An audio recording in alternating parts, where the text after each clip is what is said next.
Into the wild I'll go, and into the wild I am. It's been a while, freedom child, since I left my roots back home. Into the wild I'll go, and into the wild I am. It's been a while, freedom child, since I left my roots back home. Welcome to the Freebirth Society podcast.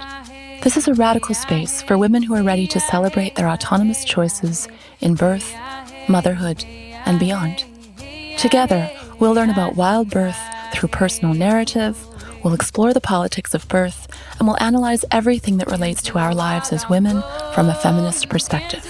Here's your host, Emily Saldea. It's been a while, freedom child,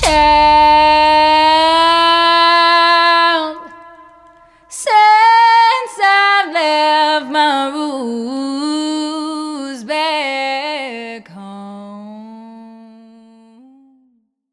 Longtime Freebirth Society member Rachel Kirk is finally on the show today, sharing her 3 birth stories, culminating in a true family birth that was attended by her sister, her mother, her father, her sons. How cute is that? When Rachel chose birth center Medwives, they wound up dropping her care, coerced her into an ECV for her breech baby, a very dangerous procedure, and then never wound up answering her calls during labor. So she decided for her next birth, she would just do it on her own. Fully supported by her family, she went on to free birth her second and her third sons at home. With her mother supporting her, her father as photographer, she gave birth to her perfect baby boy. Before we dive in, I want to let you know it is last call for registering for the Midwife Within retreat this coming springtime. It is May 8th through 13th, and oh my goddess, we have got the most jam-packed, life-changing experience for you. No, you don't need to be a midwife. The point of this retreat is to explore the village midwife within us all. As women, this is our women's work to do, and we get to do it. If you are ready to untangle your old stories, sit around the fire and sing your songs, sit at the feet of one of the most epic elder midwives alive today, please come take one of our last spots. There will be a ton of workshops led by Sister Morningstar, supported by me here on my sacred land. It's a full-on, all-inclusive experience. Just show up and we're going to handle the rest. Also, if you haven't caught this, we are having a full-day village prenatal experience where you will both learn to lead and experience Sisters' coined village prenatal. And it's on Mother's Day. We'll have pregnant women come, and you will remember this day for the rest of your life. Sister will also be giving workshops on understanding blood loss from a holistic lens, an entire afternoon on placentas and all the magic there is to know and understand about what she refers to as the first mother. She'll teach her full-day famous newborn first breaths workshop that will blow your mind, and there's just so much more. Spots are limited, we're almost full, and we do have payment plans on the website at matriarchrisingfestival.com/midwifewithin. But please hear me, this is a once-in-a-lifetime opportunity. I have no plans to ever offer this again, and this isn't a normal or common thing for Sister to do. You're here listening to this show because you are into what Sister and I are about, what we stand for, and what we offer to our communities and to the world at large. So do not miss this if your heart is calling you to be with us in May. Go to matriarchrisingfestival.com/midwifewithin and take one of our last spots. All right, enjoy the show.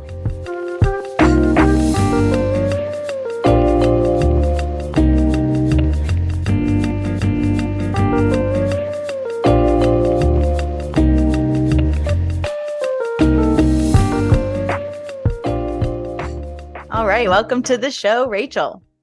Hi. Can you still hear me?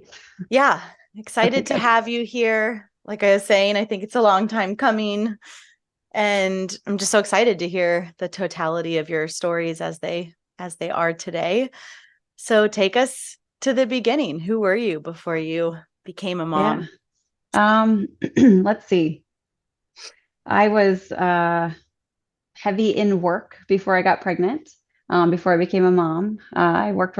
Me and my husband were opening a karate school at the time that I got pregnant. I was managing a yoga studio, full time and just kind of movements and working and going, just doing a lot. And so when we got pregnant, it was about 7 years into our marriage, which was totally fine. We kind of said, oh, maybe after 3 years, we'll decide maybe we'll have a baby. So after 7 years, we finally got pregnant. We were not trying necessarily. My husband will say like, oh, well, we weren't not trying. But it was a little bit of a surprise for me when I found out I was pregnant. And it was kind of like, one of those things that I have to like start thinking about, oh, I don't have health insurance. And do I need health insurance? And, what do I want to do? Oh, I'm just going to be, the most easygoing patient ever, my mom has like really easy birth stories. So I grew up learning, or knowing about birth and like, she just went to the hospital and had a baby. Like nobody did anything to her. She just went and she had 4 kids, super quick and easy. So I was like, that's what I'm going to do. I'm going to just go for it and it'll be easy. And I'll be a easygoing patient, compliant, I guess. But I have a tendency to be more go with the flow anyways. So I went into, I didn't have a doctor. I didn't have insurance. And I like called my sister and I was like, hey, who's your OBGYN, who's your midwife? So she had a midwife at a practice in the hospital. So I called her up and I said, hey, can I come in and get seen? And she's like, sure, come on in. So I went in and I'm like, all right, this is what we do, right? Like you go in and they take your weight and, make you pee in a cup and take some blood. And, I was like, okay, that was it. Like, you're not going to talk to me about anything. Like, this is like huge news. I need like, I'm trying to wrap my head around entire all this. world is changing. Yeah. Yeah. And then I'm just Seriously. like in and out. And I honestly, the intake we did was in this little closet in the hospital. It was the weirdest thing. So I just was like, I remember being very hot and like slightly nauseous and just being like, are we done? Are we done yet? Like we're in like a mop closet. What? Just super weird. Yeah, so I was like, I'm just going to do what they tell me to do because that's what you do. Right. And, I didn't anticipate having any complications. I was super healthy. I was super active. And I thought, if something does come up, we'll take it as it goes and, go from there. We tend to be on the more natural side of things, from just our movement standpoints and our home life and things like that, but not nearly as much as we are now. So I started looking at books on natural childbirth. I was like, okay, what do I do? Like, do I need to get a book? Do I need to read something? So I read the Bradley Method book. And honestly, it was such a good book for me to read because the whole back of the book is filled with like statistics and like all the things. And I was like, oh my God, like, does this really happen? Like, do they really take all these things? And I just remember reading like, hey, start asking your practitioner questions. And if you don't like the answer, just know like they're not gonna, abide by what you want in labor. So start asking them now. And I think I must have been about, I don't know, 25 weeks or something like that I started going in. And of course I never saw the midwife that I was supposed to see. It was always somebody else. And I was like, well, is she going to be here? Like, am I going to meet her? Am I going to, the things. So I started asking, I was like, okay, well, what is your stance on antibiotics? And what's your stance on like, They're GBS? like, we love them. Yeah, right. Oh, yeah. Well, of course, we're going to put a PICC line in or port line in there and all these things. And I'm like, well, what about if we don't need this? And she's like, well, that we won't need to worry about that till we get there. And I'm like, well, hold on a second. Like, I'm going to be in labor. I don't need to worry about that then. I want to talk to you now. And I don't know what it was. Me and my husband were like, I don't think this is right. Like, this is just not right. And so we ended up calling a birth center and they were like, oh, come on in. And, we took the tour and it was like, immediately we were like, this is where we want to be. Like, they're like, cool. They're in like an old building.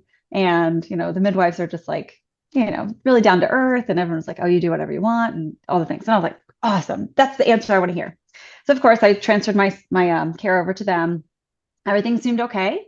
And so I think I transferred at like 30 weeks, must have been 30 weeks. So a little bit later. And by 32 weeks, I had one midwife come in and, palpate the baby. And she was like, "Oh, your baby's breech." And I was like, "Okay, well, we have some time, right? Like, and, are you sure about that?" So she was like, go get an ultrasound. So I immediately went because I have a sister who also had something similar happen. And of course, ended in a C-section. So I kind of had this in the back of my mind of like, I don't want a breech baby, right? Of course, now I have a different standpoint on that, and I welcome one, just to prove everybody wrong. But yeah, so of course I went and got the ultrasound, and head was up, and I started crying because I'm like, oh great, now what do I do? So then they gave me a list of things like spinning babies, do this thing, do the homeopathics, do the other things, which of course I dove right in because I'm like, I'm not waiting, I'm not taking anything, I'm not leaving anything to chance. I'm going to be proactive about making this baby head down. It's so just extraordinary that this shift to the birth center was perceived and sold to you as the most hippie chill thing. And as soon as they get you, it took 14 days to reveal the truth. Super quick. And then like, it wasn't even like, oh, well, we'll do this. It was like, oh, well, we'll just transfer you to an OBGYN that we work with in the hospital and you'll get a C-section. Yeah. And I was like, oh, whoa. Like, let's have a conversation here. Like, you don't know me. I was like, that's not happening. I've had a perfect pregnancy. I'm like super healthy. I was like, I'm birthing that baby. I don't care who says what. And they were like, well, we can't do that. And I was like, what do you mean you can't do that? Like I immediately dove in. So of course I'm trying to do all the things, which in hindsight, of course I would never do this again because it was so stressful and it was silly. And it made my last month and a half of pregnancy extremely emotional, hard. It was, it was like one of the darkest times of my life. Hell yeah. Of course, it's like now I look back and I'm like, it was so avoidable. But so anyways, they basically dropped my care and they just didn't call me back. I remember the last time I went in for a appointment with them it was later in the day, and the midwife that was there, I'm like desperate. I was like, okay, well, what can I do? Like, I'm having this baby. And she was like, well, no, you're going to go to the hospital and we'll set you up. And I was like, no, I'm going to stay home and have this baby until I can't anymore. And I'll just show up at the hospital. And she's like, well, you don't want CPS to be called. And I was like, well, I'm going to go to a hotel and I'm going to birth this baby by myself in a hotel. I didn't even know what free birth was. And I was just like, who are you to tell me what I can and can't do?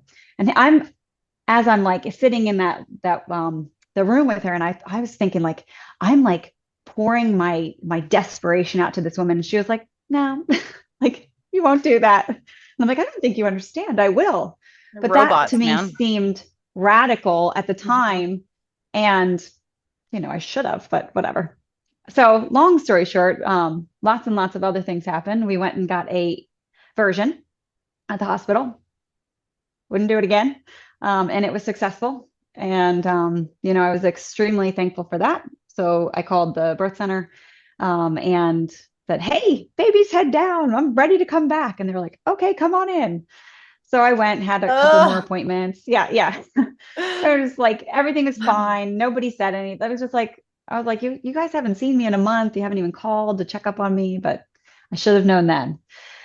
So anyways, I worked up until the last day that I went into labor. I was teaching and teaching lots and lots of hot yoga. I was a little bit crazy, a little bit intense. I felt really good. And I finished teaching for the night, and I was at the studio by myself, and I took a picture in the mirror, and I was like, you know what?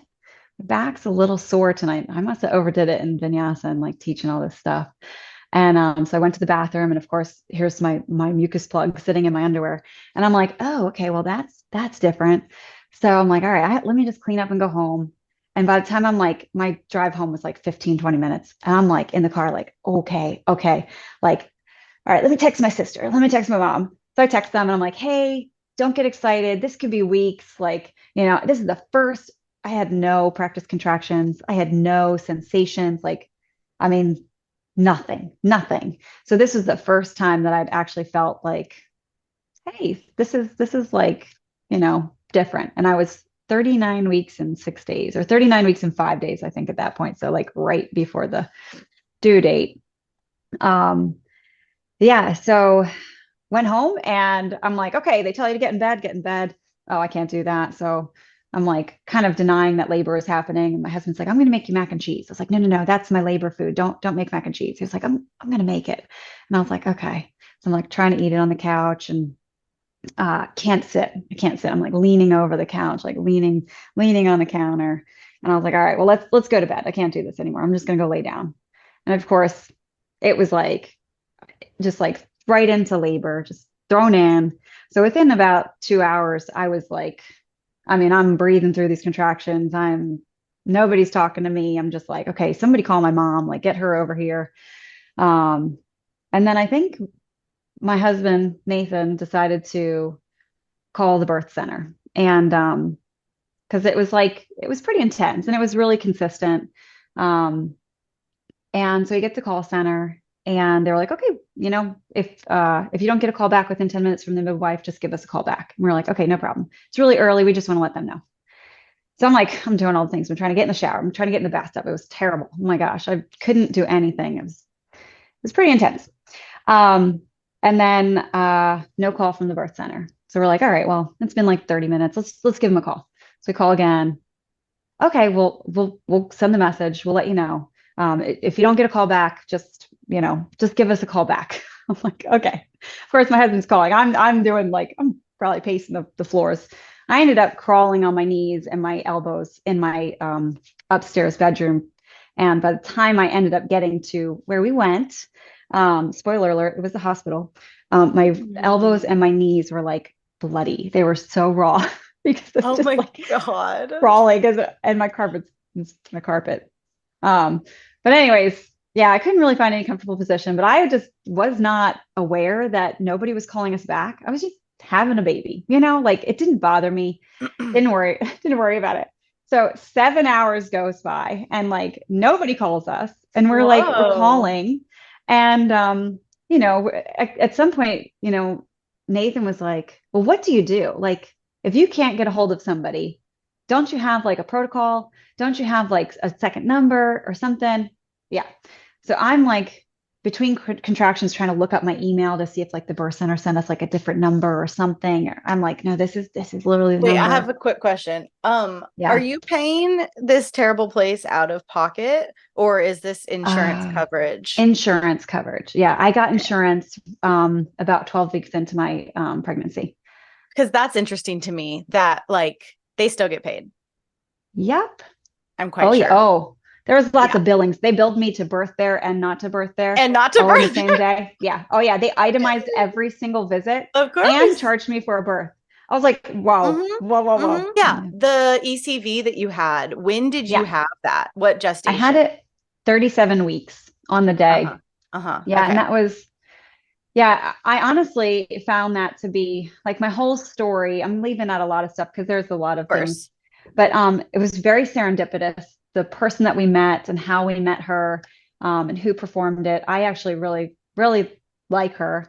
I wouldn't go back, but of course, that's my own personal choice. But I really did like talking with her. She was one of the first people that actually like treated me like a human and was like, okay, while she's physically abusing you and your baby. No, before it, like we had a consultation beforehand and then, yes, of course. I just mean, I'm just highlighting the complexity of people liking these care providers and them being air quotes good people or friendly people and feeling a sense of just human to human connection to them while also within these abusive systems where you're literally without probably fully grasping it agreeing to really put your baby in harm's way.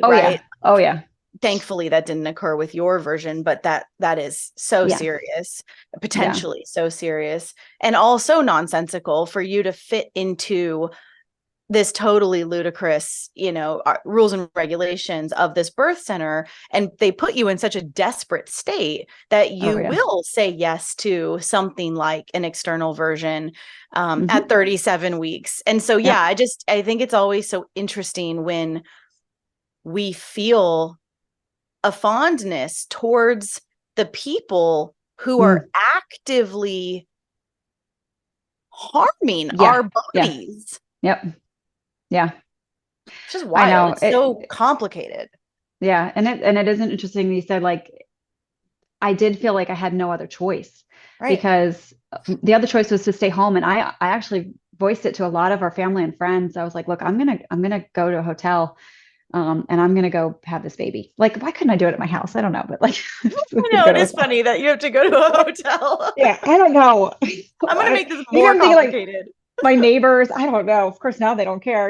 We tell them before birth, we're like, okay, just let me know. We're having a baby. But this is it. Like, this is the narrative of millions of women. Many. This is our social conditioning, that even that you would be like, I'm going to go to a hotel. Like, it's such a seemingly, obviously we know as three birthers, it's not impossible at all, but it feels so impossible when you are groomed to be a part of this, what's actually a voluntary hierarchical system. And when you're groomed to think you need it, it's so dramatic. It's so, of course you're desperate. Of course you're like, the other option is to just have everyone I've been told I need drop me.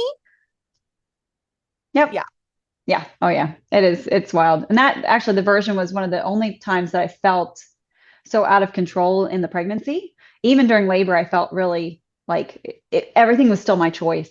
Go into the hospital, and like, we were there super early. There was 3 other women having a version, and they did it. They told me I was going to go in the OR because, like, of course the statistics are so bad that, like, you're going to go have a C-section. They prep you, they call you, and they're like, okay, so for your C-section, you'll have your, and I'm like, no, I'm getting a version. They're like, no.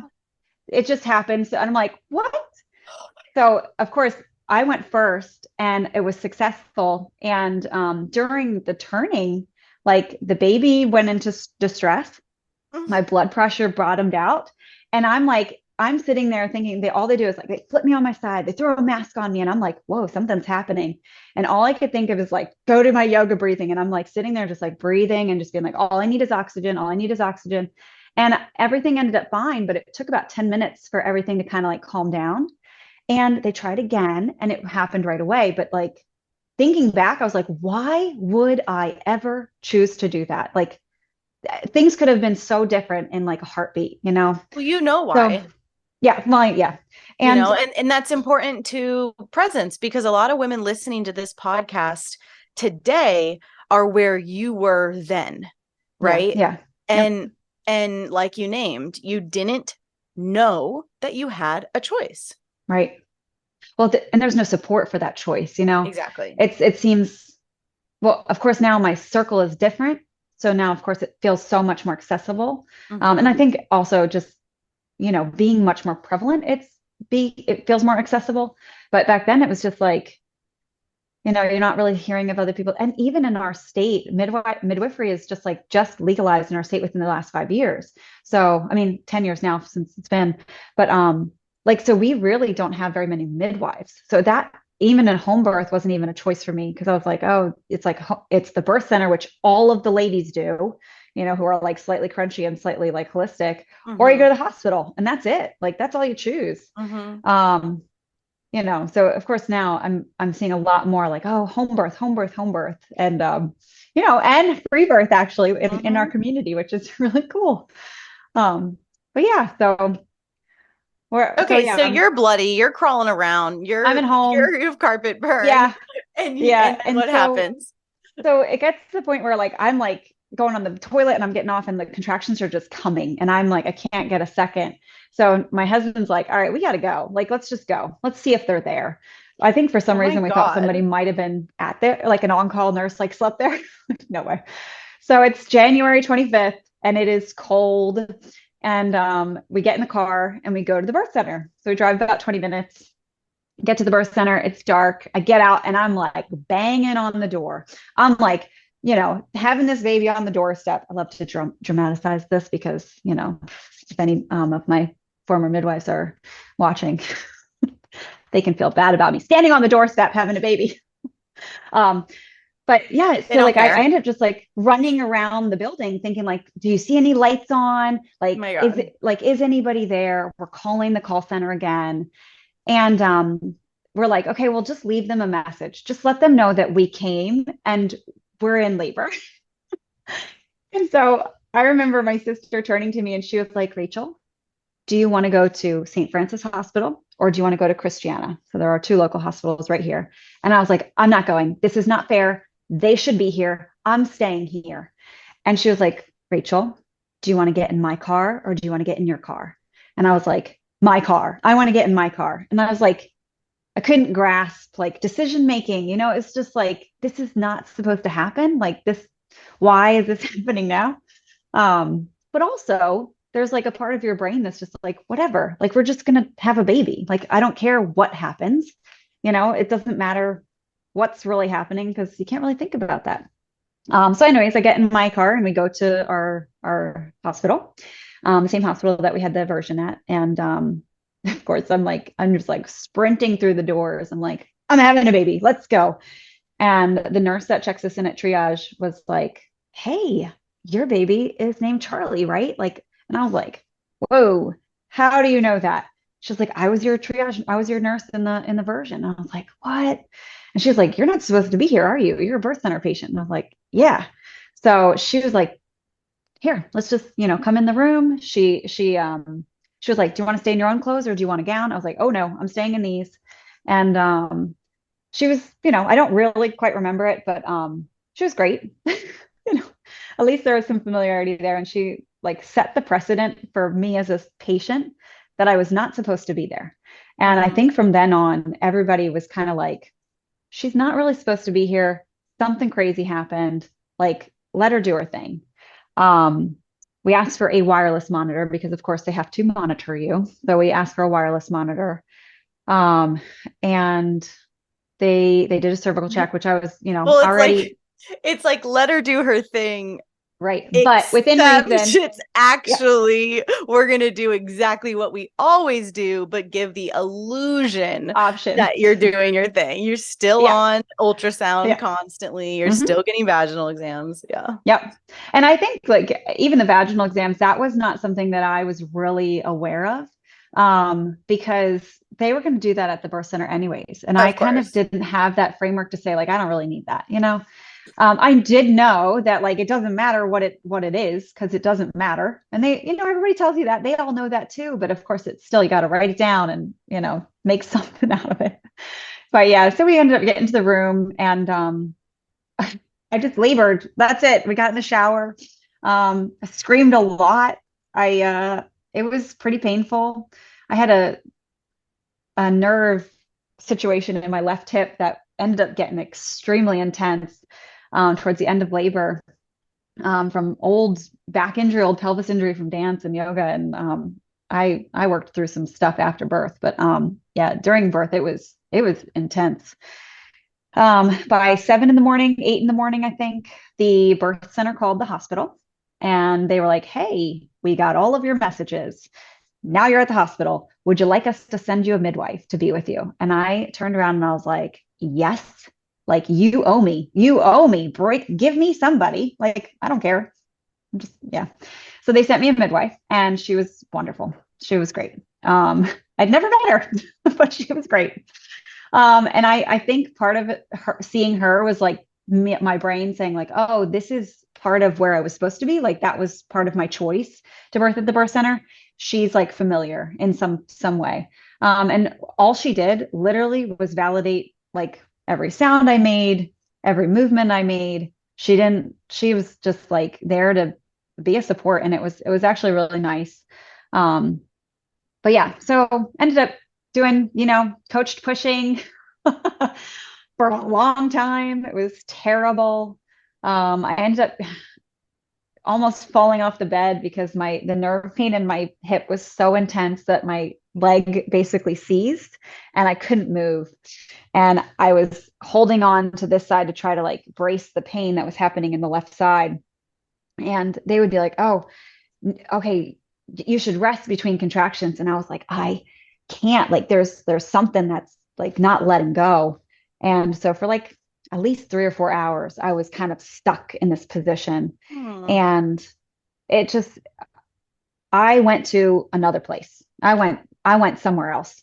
So I just remember like pushing and I'd like look at somebody and be like, are we still here? Like, why are we here? And my husband would be like, yeah, you're pushing, you're doing this, like, just keep going. And I'm like, Ugh. okay. But I was out of it. The pain, the intensity, the fact that I'm like sheer desperation, just trying to get the baby out because that's what I'm supposed to do. Um, and it's terrible. It's really, really terrible. That's one of the only things that I look back and I'm like, God, if I could have just had more voice or more something to say, like, just get away, like, let's be done, like, leave me alone. um, but I didn't have that then. So yeah. One of the other things that I really am frustrated about is, I'm pushing, and of course I tried doing like the squat and the pull and all the things, and I ended up being on my back holding my knees, and the nurse, she kept pulling my knees apart and I kept pulling my knees in. And like mechanically, knees in is a great place for baby to come out because your pelvis and, of course I'm on my back, so my tailbone's in the way. I love mechanics, but biomechanics. So I'm like, I looked back on this and I was like, this is all wrong. Um, but yeah, she kept pulling my knees out and I kept being like, no, no, no, this is where I need to be. But come on, honey, you need to, we need a wide opening for the baby, and it's just real crappy. Anyways, yeah, he came out and I remember like they laid my bed down right away and I was like, sit me up, sit me up. I can't even move. I can't see my baby. I can't do anything. And I looked at him and I'm just like, I was kind of out of it. I'm a little out of it. And then of course they're like, relax, everything's done. And my leg is literally still in the seized position. I'm like, I literally can't. Like I'm in so much pain. I was like, I'm just trying to hold him and not drop him. And then it took about 20 minutes for my leg to kind of like let go. And within that 20 minutes, of course, they're doing their thing. They're pulling that placenta out, stitching me up, doing all the things. We did have the midwife that was sent to us. We were like, hey, can you please show us the placenta? Can you please like hold it up? And I was like, somebody take a picture of it, because like I wasn't in the realm to like touch it or like be around, to do more things. But yeah, I'm thankful for the picture that we have of it. I wish I would have taken it, but yeah, that was it. Like not one time did anybody offer me pain medication. Not one time did they ask me to change what I was doing. So I know I was a long laborer and I was a loud laborer, and that's not what they're used to. And But so I you didn't. What do you mean? They put you on your back. Yeah. Oh, but everybody gets an epidural, so it's fine. So they don't have to scream through it. They just have their baby. Right. And they send them to a C-section. On the scale of disruption and violence, it was on the lighter end. There's still definitely disruption. Absolutely. For sure. And I do remember I wanted to go to the toilet one time because I'm like, they, in the birth class are like, go to the toilet. It's a great place to go. Right. And so I was like, I'm going to the bathroom. I'm going to the toilet. And the nurse was like, oh, no, you can't do that. And I was like, oh, yes, I can. I'm going. And so I got on there and it was terrible. So I got right off. I don't know, maybe the toilet was like too high or something, but it felt terrible. And so they bring me in this like air balloon, like squat stool thing. And it was like oh gosh, from like the 90s, those like blow up air chairs. I just remember looking at it and be like, are you kidding me? Like, I'm not sitting. Oh, so yeah, that was the only time that she was like, oh, no, you can't do that. But other than that, I mean, it was all right. Other than all those things.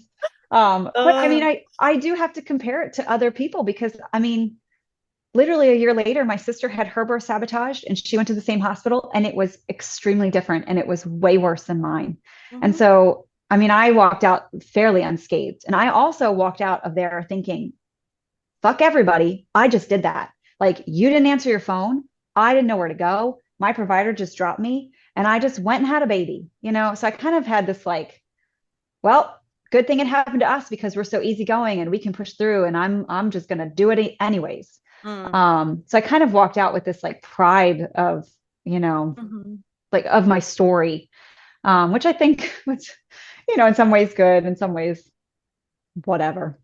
The aftermath of all of the stuff that happened was really, really crappy. I got very angry afterwards, because the birth center, of course, never admitted to anything and never like, I am looking for a human connection of like, hey, I'm sorry this happened, or even, hey, we acknowledge that it happened.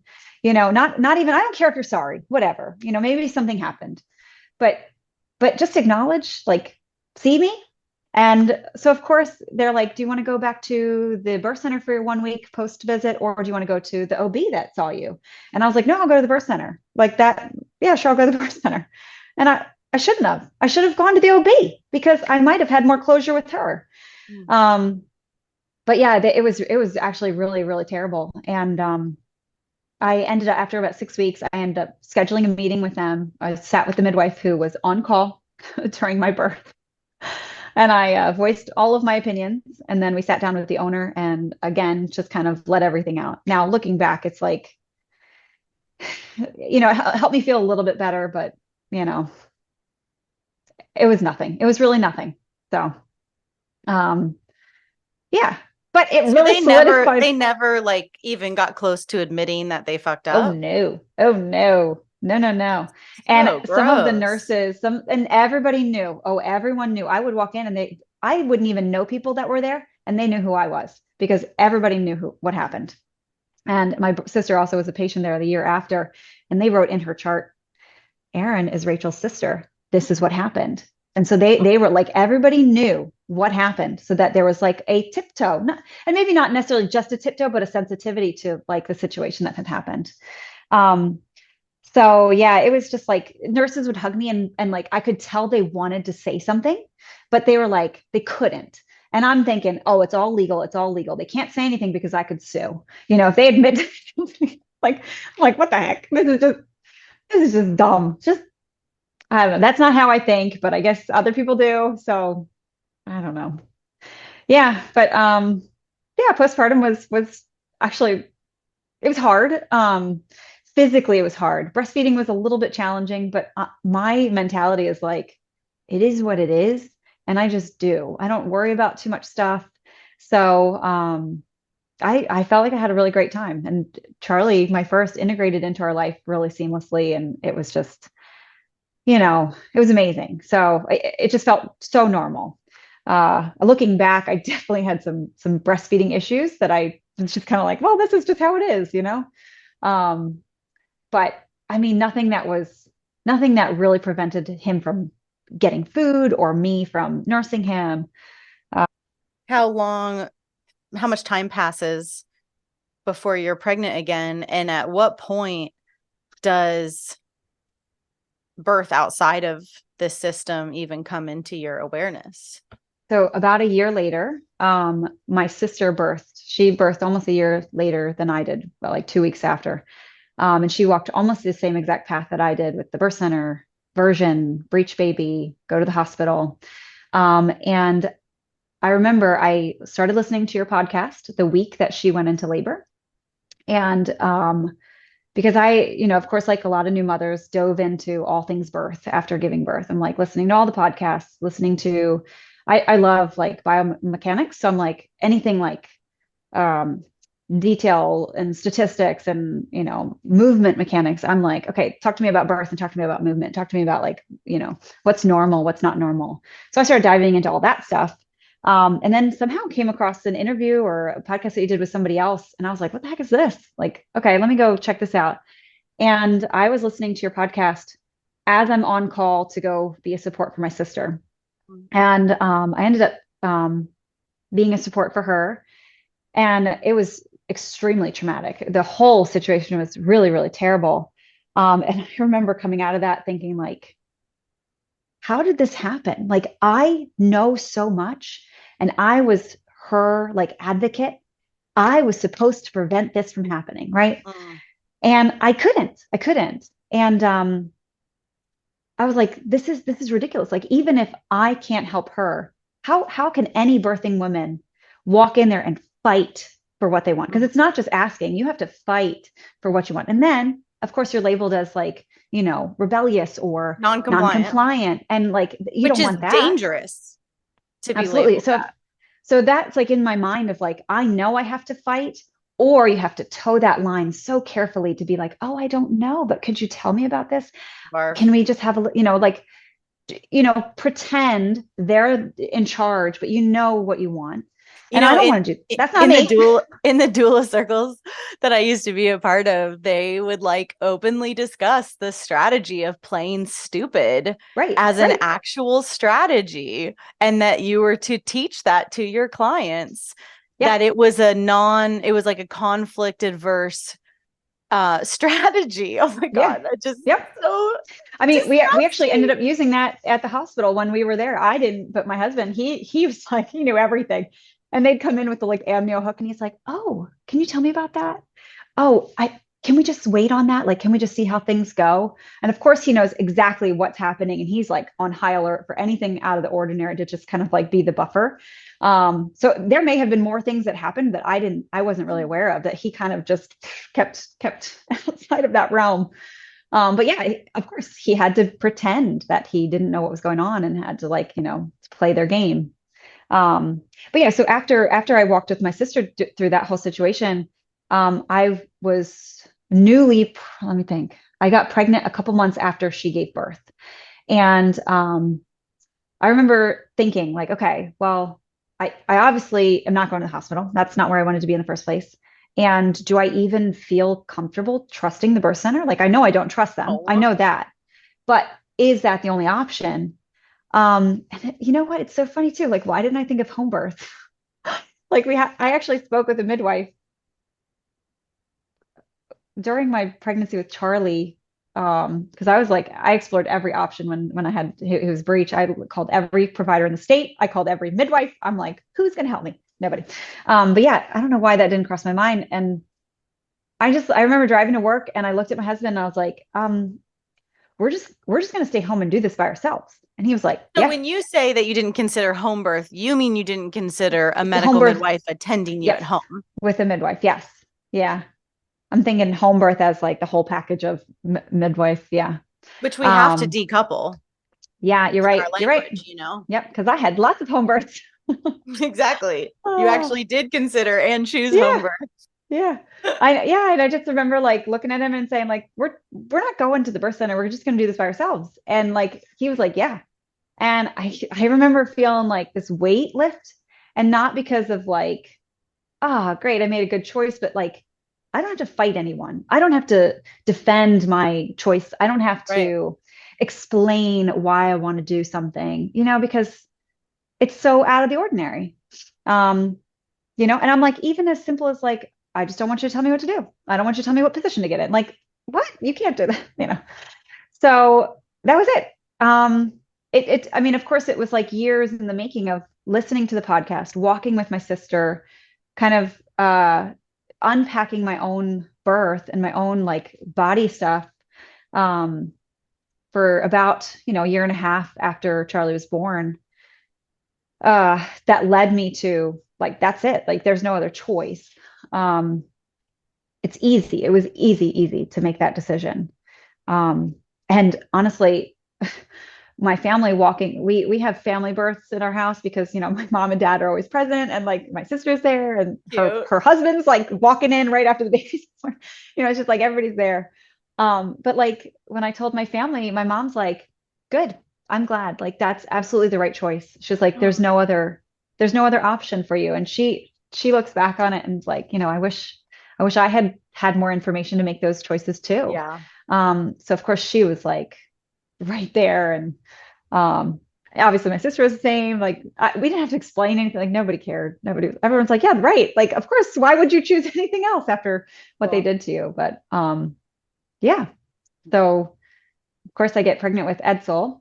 And I didn't know I was pregnant with him until, oh gosh, it was the day after my yoga studio closed. So I was working full time at a yoga studio, and we got like real quick word. They were like, "Hey, we're closing the studio," and we had a month notice. And I spent the entire month with my community, running classes, doing events, all kinds of stuff. And I remember waking up the next morning, the day after we had our closing ceremony, and I was like, I woke up super early, and I was like, something's off. Just something is off. And I got really sick a couple weeks back, and I haven't had my period, and I've been really stressed. I've been really active. I was like, I'm going to take a pregnancy test. Like, I just need to rule it out. Like, I'm probably just sick, right? So I took a test, and I left it in the bathroom. I didn't even look at it because I was just like doing it. I had That's one funny. test in my house, and I was just like, oh, I'm up early. Let me just pee on the stick. And I forgot about it. And so then, a couple hours later, I was like, all right, let's go check it. And me and Charlie were up. So Charlie went in the bathroom with me, and I'm like looking at it, it's like, yes. And I was like, is that 3 letters, not 2 letters? I'm like, what? Oh my God. So it was a surprise again. And of course, this time, again, it was like, my husband will say, we opened the door 3 times, and 3 times we got a baby. But The casualness of you peeing on a stick and forgetting about it kills me. That's so hilarious. I was just like, oh, just trying to make sure that nothing else is happening. I just thought I was sick or like stressed. I mean, literally, I'm like, okay, I just lost my job. We just opened a Right. karate school. I have a kid, like a one and a But to half year me, old.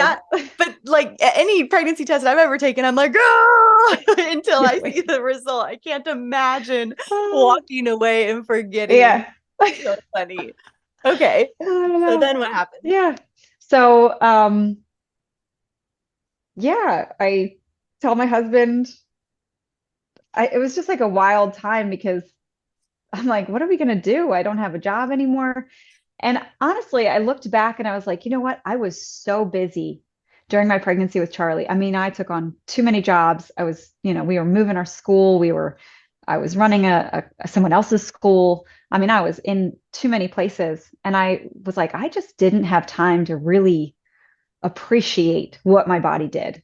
I mean, I say that I did, but I didn't. Like, I didn't have the mental, like, awareness of like what was really happening.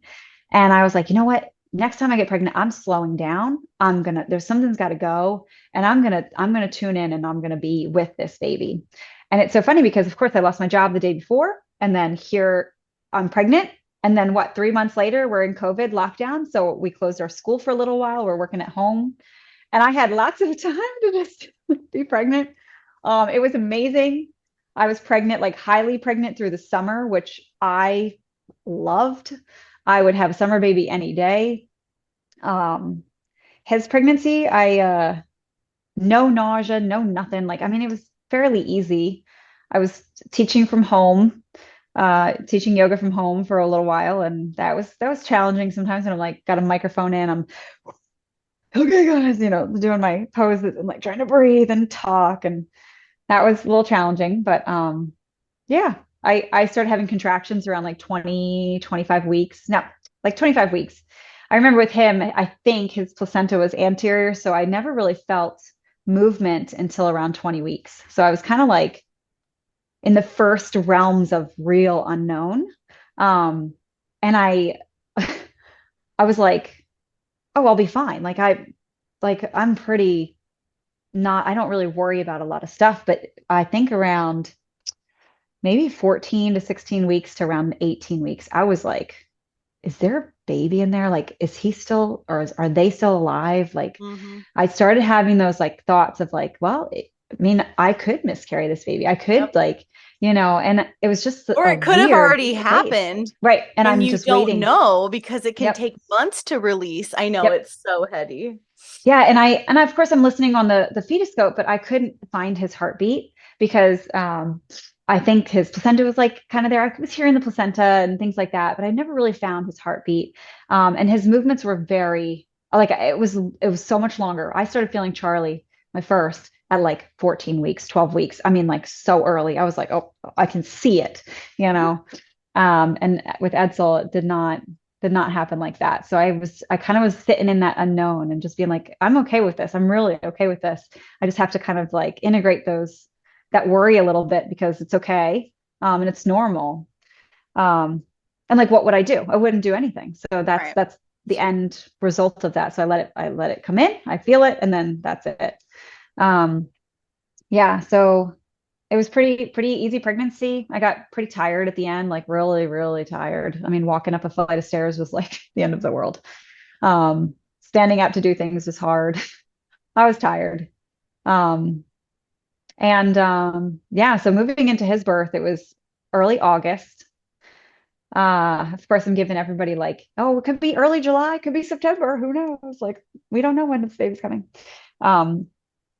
I think it was after 40 weeks with Ed, so I think 40 and some change.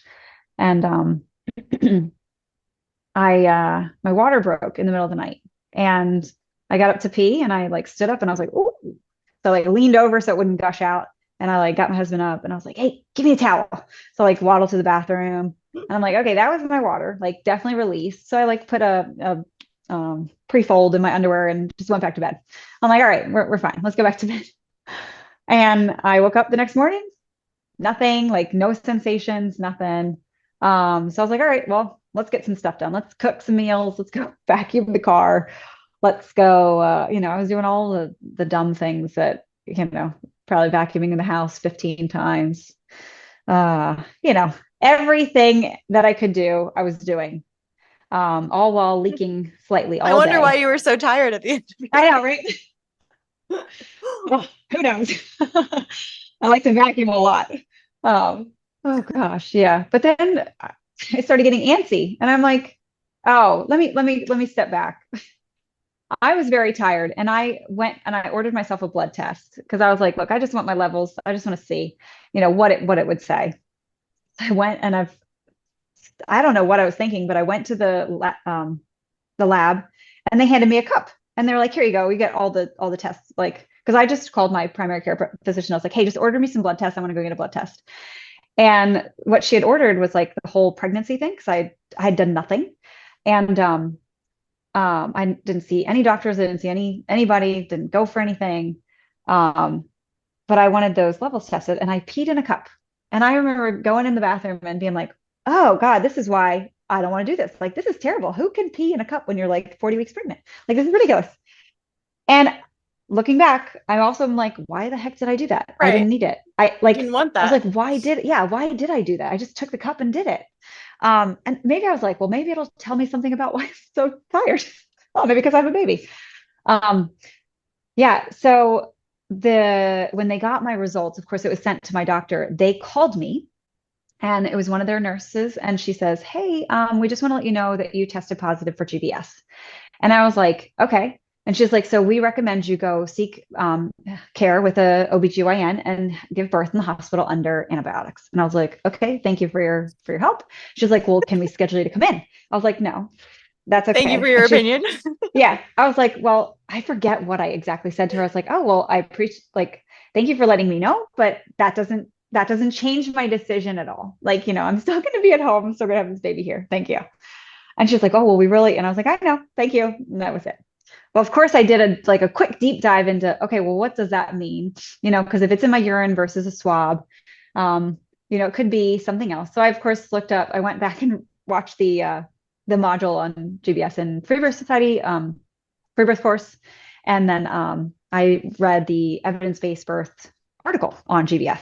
And I'm like reading it, and I'm like, okay, what would we do? Like, what would we do? Well, is there something that would change? And of course, it comes down to, no, we wouldn't change what we're going to do. We may monitor a little bit different after he's born, like just look for signs of anything. Yes. And I want to just throw another thing in here that I also think a lot is don't forget to consider that it might not even be true. Correct.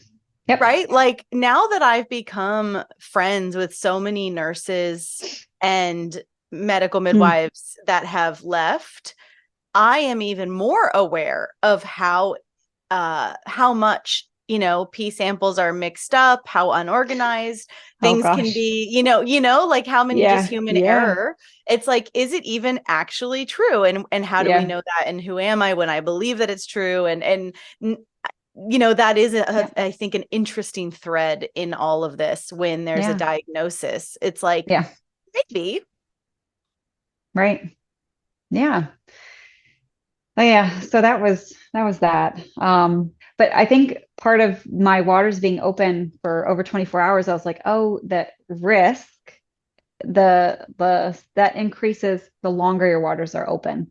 Um, so that was just kind of in the back of my head. But of course, I'm not doing anything. But I started to get antsy towards like the afternoon. I'm like, why haven't I started labor? Like, come on, this is ridiculous. Like, let's go. And of course, I know it could be weeks. Like I could have my waters open for days.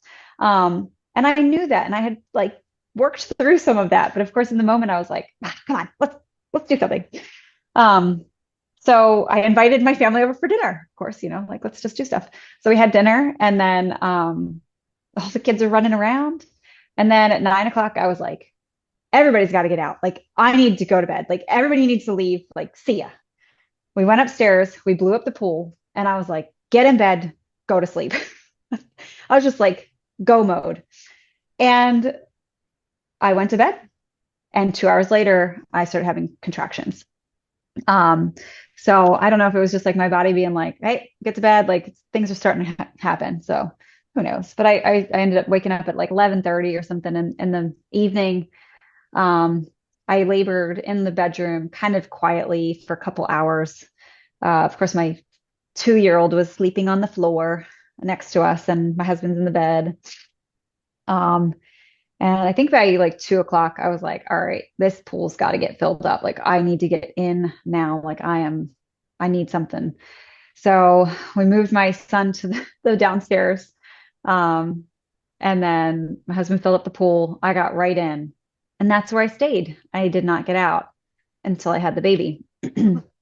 Um, gosh, it was very challenging. I Of course, we have video of all of it, and I'm like, oh my gosh, I can't even imagine going back to watch this because I was like, I feel like a circus performer. I feel like I'm just like doing these crazy moves, like trying to like be with the waves and be with the sensations that are coming over. And it's a lot. Uh, my husband he was kind of like an anchoring point for a lot of the labor. I would squat on the side of the pool and just wrap my arms around him, and he'd hold my back so I could kind of like squat on the side and just like get in that position. I felt like my body started to push like really early, probably like 3 or 4 a.m. I'm like, my body's doing it. There's bearing down, there's like pressure, there's like there was nothing else to do. So I ended up squatting through each contraction for hours, hours. And like the sun's coming up, and I'm like getting in my head. I'm like, this baby should have been here. Like, come on. Like this, I'm doing all the things. Like, why aren't you here yet? I'm talking to the baby. I'm like doing all the things. Uh, but it felt really long. And of course, it was not that long. Um, but I felt like my body was pushing. And so then I started to feel inside because I'm like, let me see where he is or where this baby is.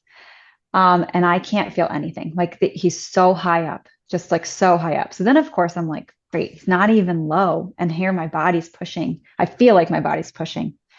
Um, and then I'm like feeling while I'm pushing. And I'm like, he's not going, like he's not coming down, he's not going up. There's no movement. So of course I'm like feeling pressure in my tailbone, and I'm getting like that real burny like back pain. Um, like my husband was trying, like a contraction would happen. It had to be that like the right pressure at the right time of the contraction. Like, okay, increase, increase, no, no, no, decrease, no, no, don't let go, don't let go. Like it was very tedious to manage that counter pressure. But then I, of course, just started getting frustrated. I was just getting frustrated. And I started, saying things like, I can't do this. Isn't that my magic word? Isn't that supposed to mean that the baby's right here, ready to come out? Like, come on, I've already said that. Like, I'm done. I'm ready to have this baby. And of course, I don't know what Nathan's saying to me, but of course he's probably being like, "You're doing it. This is totally different than the last time. Like, this is a different experience." And it was very encouraging, but I don't really remember what he said. Um, and then by like 8 o'clock, my little son came up and gave me a kiss. And he's like, "Good job, mommy. Like you're doing it." My parents popped in to, say hello, and they kind of were there, just like pour some hot water in every once in a while. But really kind of left us alone. But yeah, at like I think around 9, maybe, I got really frustrated and I said, "Turn off the music. Don't let anybody come in here." I was like, "I don't care about the stupid hot water. Like, leave me alone." And we turned off the video. And I kind of wish we didn't turn off the video because I don't really remember what happened at that point. But I got like two in my head, way two in my head. And I do remember one time I was like, "Oh, I have not checked heart tones. Like, am I feeling the baby anymore? Like, let me see if I can feel him anymore." And I'm like, "I don't know. So let me take the fetoscope." And of course, I put it under the water. Right. How many You ways can't can hear I psych underwater. myself out? I know. But then, of course, you can't hear underwater. So I'm like, "Oh, whoops." So we're like, me and my husband are like blowing through the tube, trying to get the air out. I'm like standing up in the tub. I'm like, No. "Hold on, let me see." And I like found his heartbeat right away. And I was like, "Okay, done." Like Nice. through the whole experience, not one time did any fear come in. Never was there a thought of like something's wrong or, "Oh, I need help." Um, I never worried for the baby. I never worried for myself. I was just frustrated that it was taking a long time. Um, and that was it. So I texted a friend of mine and I was like, "Hey, I've been in labor. I'm pushing. It's been like 5 hours. Like, I'm done." And she was like, "Get on the toilet." And I was like, "Damn, I do not want to get out of this tub. Like, I want to be in the water. I just want to be here. I don't want to go in the toilet." But I was like, "I got to do it. I just got to get up." So I get out, and I think I had a contraction leaving the tub. Oh, and then one getting to my toilet, which was right there, like right 10 feet away. Um, and I sat down on the toilet and I felt him like literally drop right to my pelvis. And I was like, "Oh my God, he's coming out right now, like right now." And so my husband's like standing behind me and he's like, "Mom, camera." Like he wanted somebody to come up and video. So he's screaming down the hallway. And I'm just like facing the toilet, facing the back of the toilet. And I'm thinking like, "Oh my God, he's here. Like he's right here. I'm ready." And that was it. I didn't remember anything else that happened outside of what was happening on the toilet. But I started to push him out, and it was the most intense thing I've ever felt. I mean, I remember thinking, if I don't help this baby come out, I am going to split open, like for good. Like there's no repairing me. And I pushed him out. There he was, and I stood up, and I like peeked down. I like pulled my belly up to peek down, and here's his little face looking at me, just like blue little face. And I was like, "Sunny side up. No wonder." Like, and all I'm thinking in my head is like, no wonder he wasn't moving like down into my birth canal. No wonder like I was like feeling him on my tailbone. Of course, I'm just like, I'm too in my head about like all the things that are happening. Um, but from that moment till he came all the way out was just like so timeless. It was just so quiet, so smooth. I felt nothing. I like shut the toilet lid, pulled a towel down on the floor. I put my foot up on the toilet and he just started to turn. And I was like, "Let him turn." Like, I don't know who I'm telling what, nobody's doing anything to me, but I'm like, "Don't do this." Um, and so he slips one little arm out and then the next arm, and I reach down, I grab his under his arms, and I just start to like, I don't pull him out. He just kind of falls out, and he made the most like satisfying squelching noise, like, like coming out of my belly. And I couldn't pull him up because he had his cord wrapped around his neck and all the way across his body like a sash. And so I kind of squatted down and I like unwrapped it and just like as I'm unwrapping it, I'm like seeing like his little penis between his legs. I'm like, it's a boy. So of course then I have to like touch because I'm like, well, what if it's a girl and not a boy? I'm like, it's a boy. Um, and then my mom and my son come up right after he was born. And so we're all there together to just like share in this moment of like, here's this cute little blue baby with this really crazy forehead because he came out brow first. So his forehead was really swollen and the back of his head was kind of like not coned like, you normally see. So it just looked really funny. Um, yeah, and that was it. Just sat down on the floor and enjoyed that. And that was it. Got to the bed. Because all I wanted to do was get in my own bed. I kept thinking like I'm in the pool, laboring, and I'm looking at my bed. I'm like, I just want to lay down in my bed. I just want to go to sleep. I just want to go get in my bed. So after I had him, I got right in bed. And of course, my family feeds me, cleans me, gets everything that I need. And I think it was maybe like an hour and a half later, my mom walks in. She's like, hey, do you want to think about the placenta? And I was like, all right. So I got up, squatted over a bowl, and out it comes. So easy. Just like so simple. So, I mean, the whole birth was so simple. Mm-hmm. That's all it is. You get in the tub, labor for a little while, and get out, pop a Kick baby and out of the scream. tub. Yeah. Yeah. Like so And non-dramatic. that's the birth I've seen video of, right? Yes. Yeah, that's the one that's on your page. And yeah, I've shared. I have a video of my third as well, which is, I guess, slightly similar because it's in the same spot. And Yeah. and what's it like then to now be a free birthing mother? And then my memory is that you wind up getting pregnant again Super quick. super fast again, right? Yeah. So yeah, tell us about that. 8 months, I think. It was great. I mean, it was interesting telling the story to people because when I told the story of my first birth, there was so much to tell, like there's dramatic. And then I'm telling the story of Etzel's birth, and it was like, yeah, I had a baby. Like that was it. Right. I just had a baby and got in bed. Postpartum was great. I stayed in my bed for 10 days and I went downstairs, kind of like hung out for a while. I mean, it was amazing. Friends brought me food.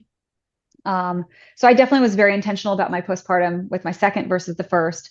I thought the first was pretty, I didn't like overdo it necessarily, but I also just didn't have the mindset of just like rest, and be taken care of, which is what I changed for the second birth and continued into the third. Yeah, I ended up getting thrush with Edsel, and that was really frustrating and hard because it took about 2 months to clear up because I was, of course, trying to do all the things by myself, and it was just challenging. But he was an easy nurser. Everything was easy. I mean, my babies tend to be fairly chill. I'll say that, but you never know. I don't know. They just integrate in, you sleep with them, you are with them, you feed them, and I don't know. And Charlie loved his brother so much from the get-go. It was really easy to kind of like integrate everybody together. It was great. But yeah, I got pregnant. Everybody knows when I got pregnant too, because it was on a family camping trip. Oh my God. So every time we go to, like, it was Memorial Day. Wait. That's when you got pregnant, or that's when you found conceived. out? No, that's when I conceived that baby. Oh, everybody knows. So yeah. We had our first full family camping trip together as like my immediate family, all of us together. And the weather was scheduled to be extremely cold and extremely rainy. And we had this like hesitation of going. And we were like, well, let's just go because we scheduled it. This is the first time we're going to be together. Let's just go. Let's just see. And so, of course, it was like a downpour the first night. And that's when we conceived Oscar. I mean, nothing says hot sex like a family reunion. Yeah, like, right. Like everybody's in tents together. That's And then, funny. well, of course, it's the family joke too, because everyone's like, "We're not taking your kids tonight." I was like, "Oh, that doesn't matter. Don't matter." Right, right. That's funny. But yeah, um, so that was 8 months after Edsel was born. So Edsel was about 8 months. I found out that I was pregnant like a month later. Kind of one of those things like I knew already, like I already knew. I knew the moment we conceived him.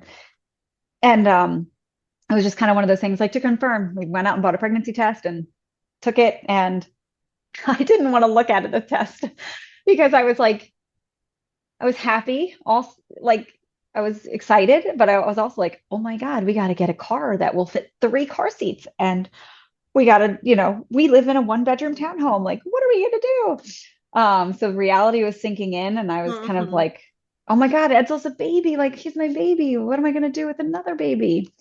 Um, so I made my husband look at it, and he comes out and he's like, well, what do you think? And I'm like, your face, either way, it could be no or yes. That's the same face.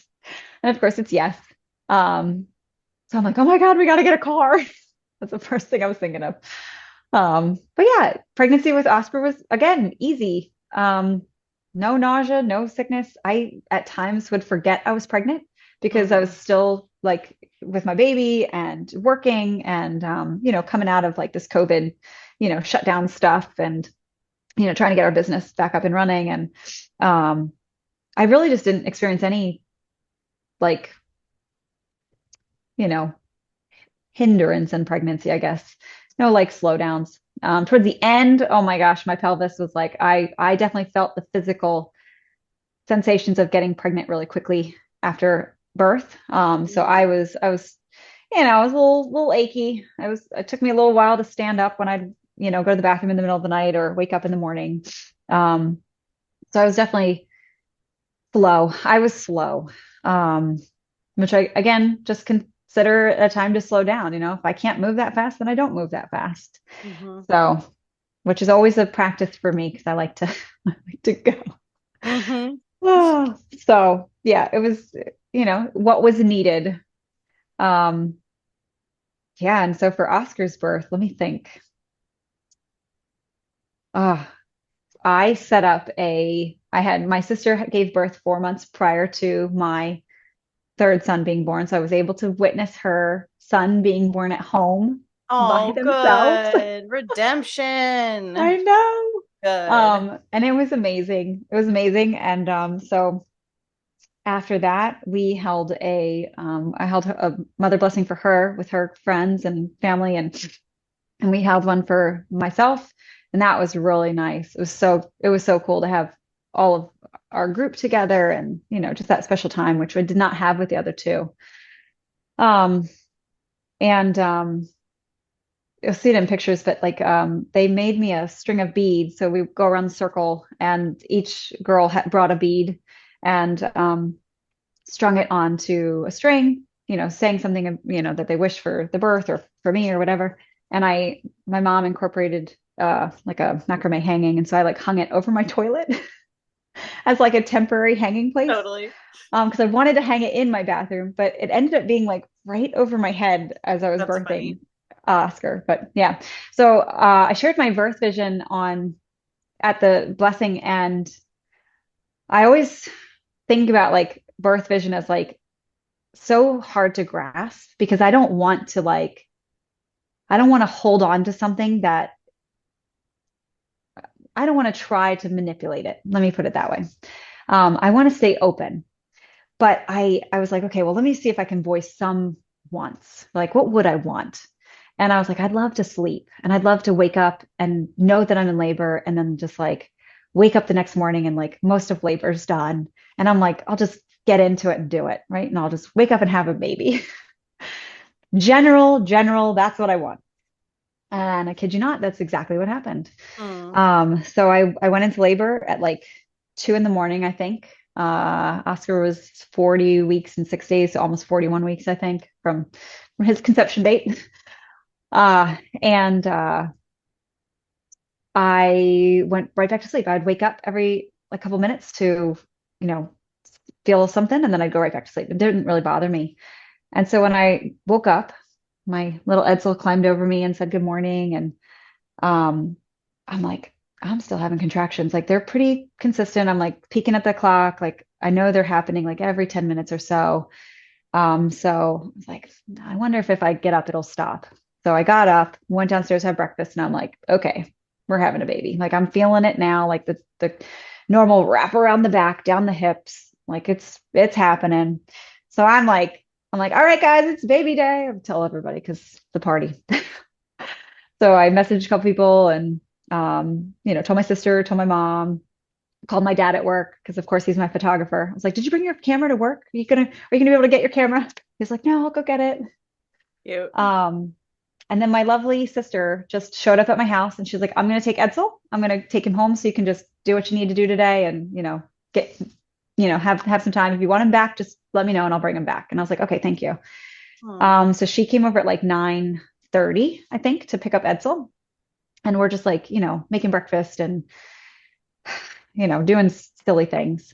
And I ended up going upstairs to like make the bed and get the camera ready and check on the batteries and do really, non-important things.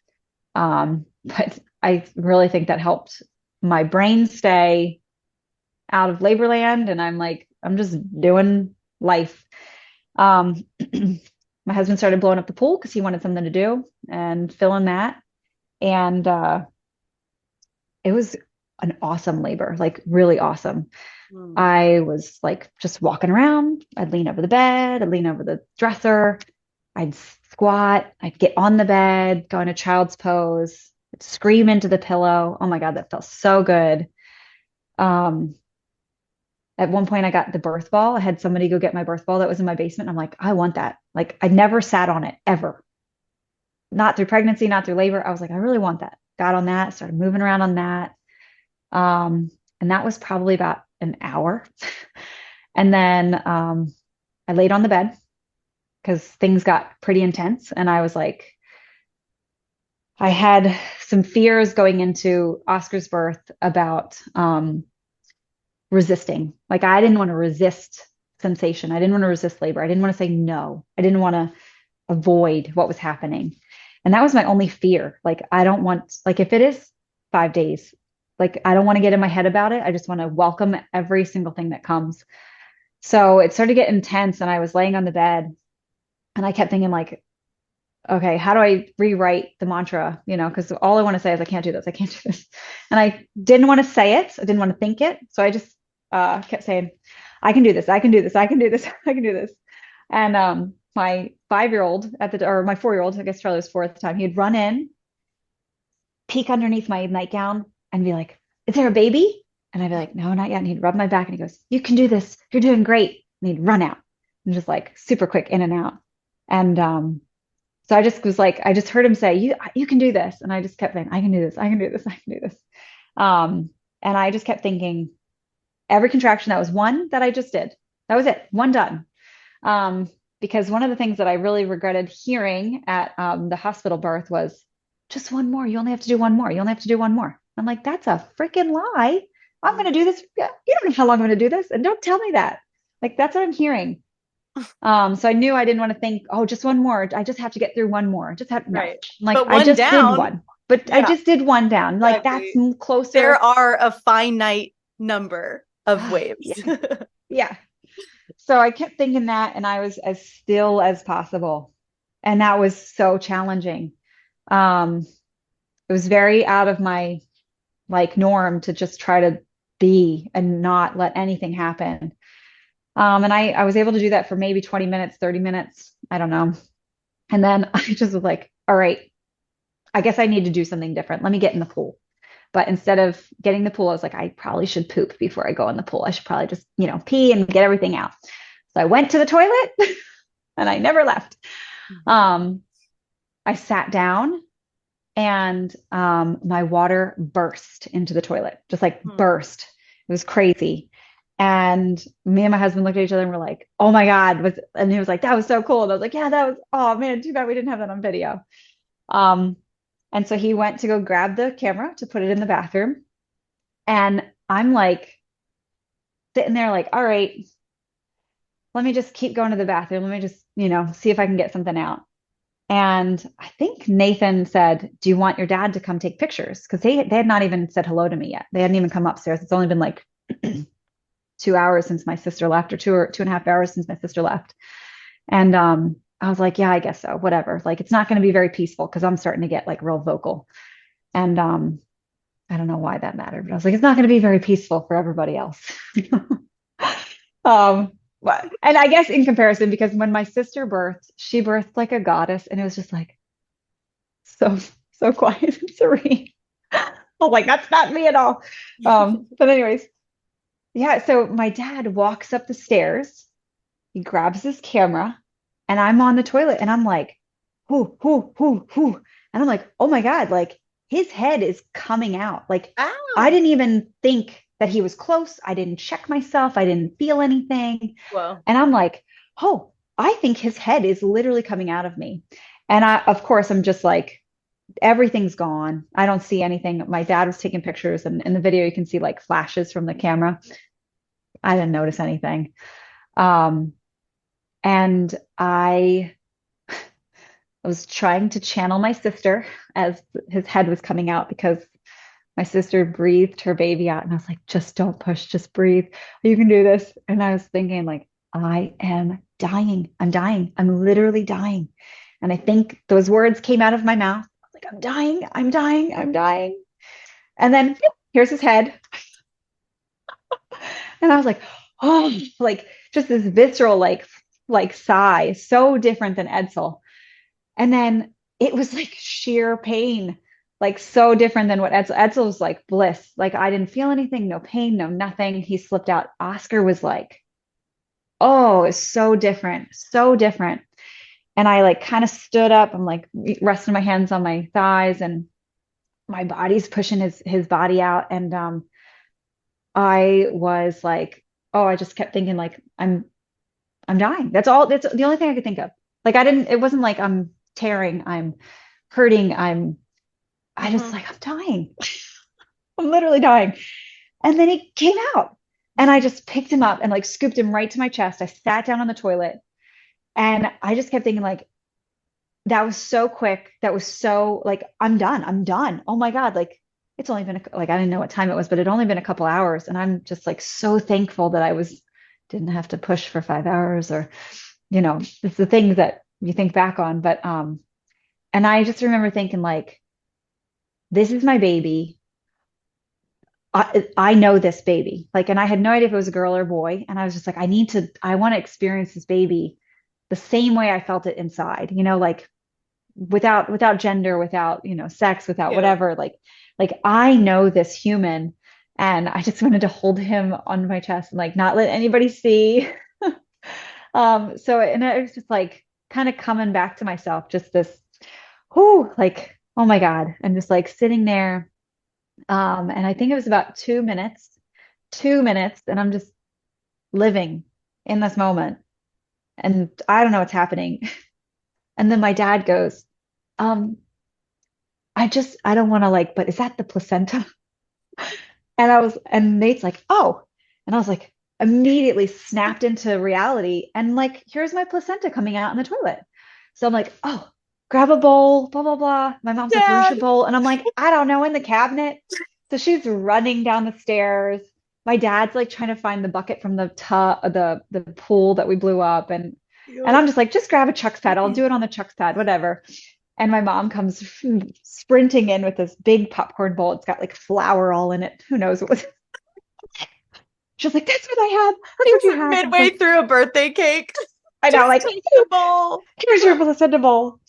Yeah. So I mean, it came out so fast, and it was a little bit like I was so like, oh, like my body was still reeling, and I'm like, I just need to stand up, like, because everyone's like, well, how is it coming out? And I'm like, I can't get the bowl between my legs. I was like, Right. I just got to stand up and get this placenta out. So I stood up, kind of, pulled a little bit because it was a little bit, some of the stuff was stuck in there a little bit. And that's when I think my mom asked, well, I don't know, is it a boy or girl? And I said, I don't know. I don't know. And so I like peeked down. Of course, it's Oscar. And I was like, I knew you were like, I just knew who you were. Like, it didn't matter. I knew who he was. It was, a really special moment. And best thing ever, you just get to your bed and you get to go lay down. Right?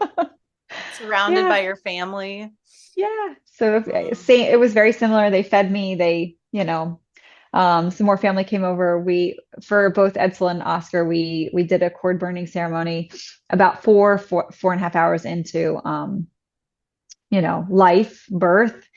And that was really fun. So for Oscar, I had no music playing during his whole labor. And I had been listening to one song through pregnancy that I was like thinking I would use in labor. And I never turned on the music, which I think was really good for me. So I ended up making everybody be quiet. And I'm like, I'm going to play this song. We're going to sit here in silence and we're just going to, honor this baby. And it was really nice. And then, of course, we do like placenta prints and all the things and, have some fun. And it was perfect because I had him at like 11:50 or 12:50. I don't remember. It was either noon or almost 1. I think it was 12:50. And exactly what I wanted. I was like, I want to have him in like the peak of the day so that I can just do all of the things and then go to bed. And and that's exactly what we did. And again, Man, so simple. Talk about setting the standard for a connected family. Yeah, right. I love it. Oh, yeah. That's so special and kind of unusual. I do realize that we have a little bit unusual dynamic, but I mean it's a very supportive system that we have in our family. And I mean, even I'll just joke, I was going into labor, so of course the family's doing their like, text chain and like, oh, do the things, come home. My younger brother, who has nothing to do with the birth, he's like, should I take off work today? Yeah, so cute. It's like a thing, like as it should be. Yeah. So it's just like beautiful. It was just like really interesting to hear that and like fun that he's, he cares about it too. And exactly. Yeah, exactly. It's really special. We have such a special family, and because I know my dad taking photos, like he's there for all of it, is not usually a common thing, but he's a really grounded, sensitive individual. So right. I mean, that's a lot of intimacy. Yeah.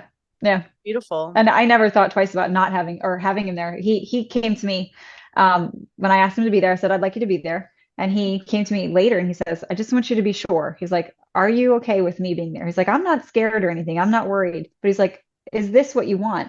And I'm like, thank you for asking, but no, I'm totally fine. Yeah. Like we're all good. But yeah, it's love it. Those I'm like excited to have another baby. Oh, but I need some time. Maybe this one you'll consciously choose it and not be surprised.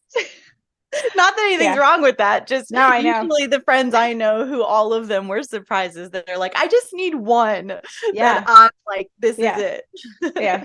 We call Oscar our semi-conscious baby or semi-conscious conception because I was like, God, I knew what was happening. Exactly. But love it. I guess there's not as much forethought, but yeah. It's been great. Well, I have to ask before we close, did you get a car that can hold 3 car seats? I did. And I kid you not, like right after I found out I was pregnant, our sedan or whatever, our Passat broke down on the highway. So we were like, gotta go. I was like, here we go, get a van. So we have a mom van and it's great. My husband loves it. Yeah, right. All right. Awesome. Thank you so much. Yeah, thanks for letting me have the space to share this. And just holding all of the stories for everyone. It's so important. So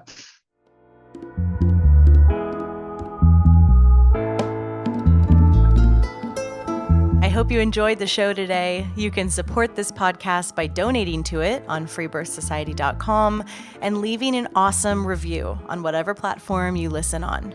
The more reviews, the more visibility the show gets, so let's spread the word of sovereign birth.